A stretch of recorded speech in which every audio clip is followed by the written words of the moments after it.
Yan, good afternoon mga kababayan. Andito po muli tayo sa Dolomite Beach, Manila Bay. Maintenance Day. Araw ng kakalaykay nitong Dolomite Sand. Ayan o. So natsempohan natin ngayong araw ang traktora na ito na siya nga maintain dito po sa Dolomite Sand para maging buhaghag itong mga buhangin na nakatambak dito.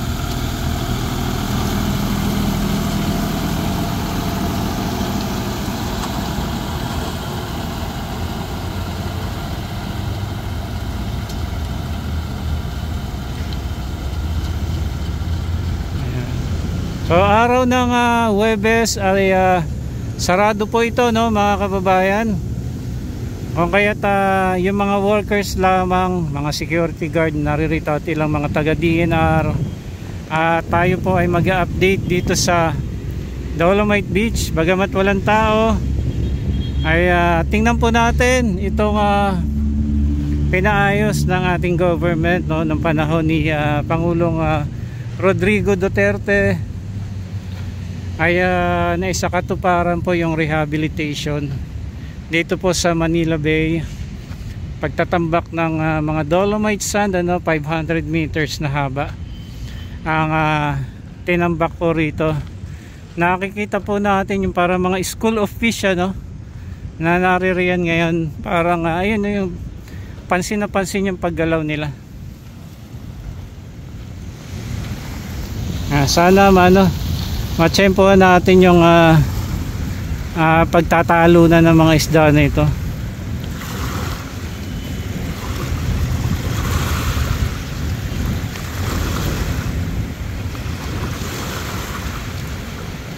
Daming isda na to. Sana magtalunan. Anyway, ayan po ang itsura ngayon mga kababayan dito po sa Dolomite Sand. Andiyan po yung mga taga MMDA. Ayan, at sila po yung naglilinis dito. Mga taga Stero Rangers at mga DPST Mandaragat. At nandito rin po yung traktora na siyang nagkakalaykay po ngayon dito sa Dolomite Beach.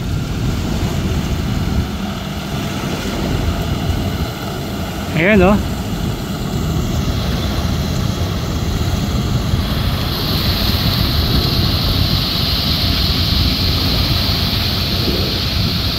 pag nababasa rin kasi parang nako-compress yung yung buhangin, tapos tumitigas siya. Kaya okay lamang ito na every week may mga ganitong paggawa dito sa Dolomite Beach. Nakikita rin po natin diyan itong rubber boat at saka yung speedboat, ito jet ski.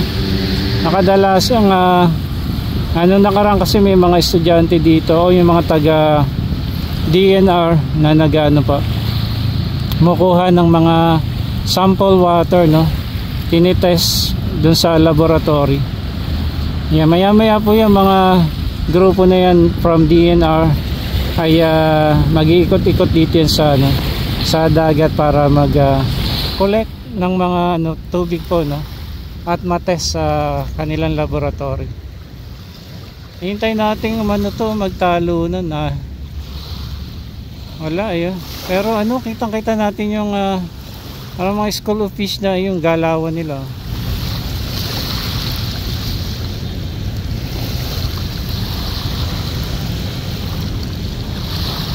Ito na, kuha na lang natin itong mga taga MMDA.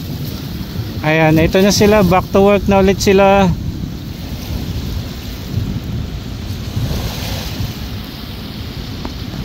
Ayan, ito yung masisipag na mga taga MMDA. Kasama rin po nila dyan. Grupo-grupo sila yung taga Stero Rangers. Yung mga taga DPS naman po usually ay doon sila sa bandang dulo. Ang linaw ng tubig ngayon, oh, guys, oh.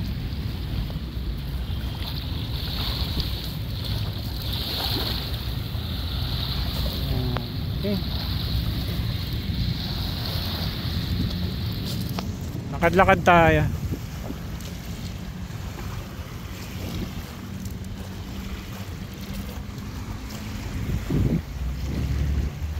Kaya kapag mamamasyal po kayo, huwag niyo po ititsempo na na araw ng Huwebes, kasi ay nakasarado po ito at di po kayo makakapasok.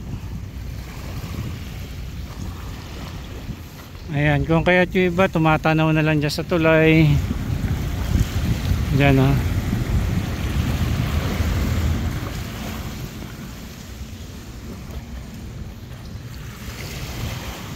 Wala namang ganong basura, oh. Yan, oh. Siguro ang kinukuha na lang nila dyan yung maliliit na mga candy wrapper, maliliit na plastic, maliliit na kahoy. Ayan, pero wala rin namang ganong lumulutang-lutang na na basura, oh.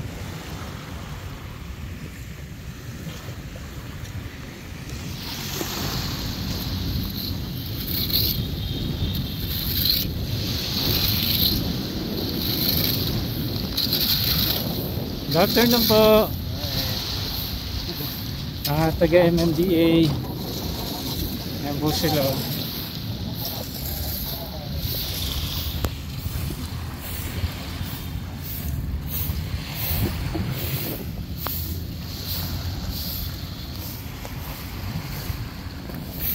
Wala namang ganong basura ngayon, pero may mga maliliit na na iyang kinukuha nila.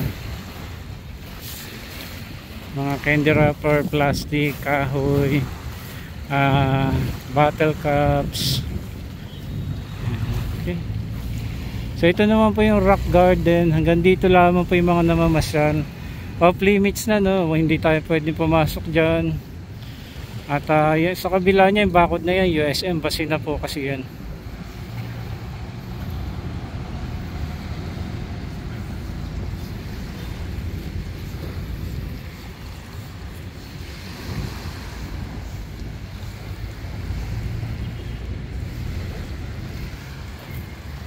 Linaw ng tubig, oh.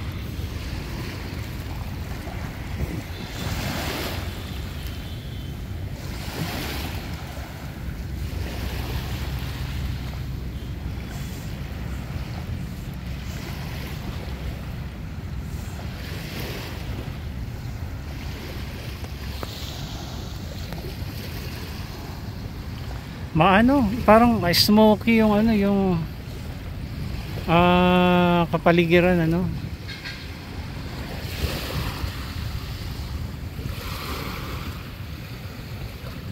yung nalalanghap naman natin ngayon ay presko. Wala tayong mabahong na amoy dito po sa Dolomite Beach, Manila Bay. Okay naman po,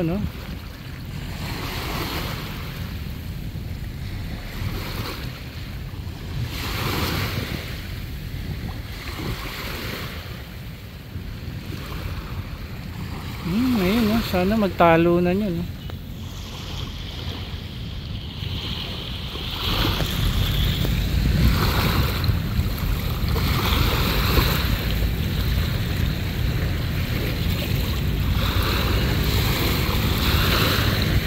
minsan nahabol to ng mga malalaking isda at doon sila nagtatalunan.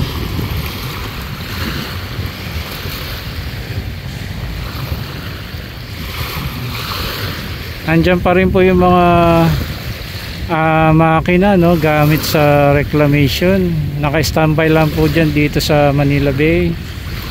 Napa-stop nga po na yung project na reclamation dito sa parting Maynila. Standby lamang po sila dyan.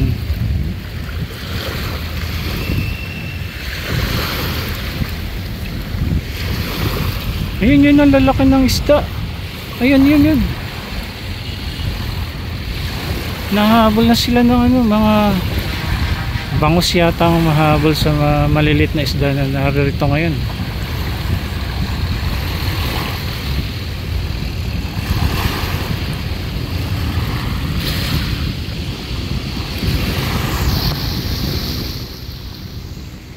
Yan, okay.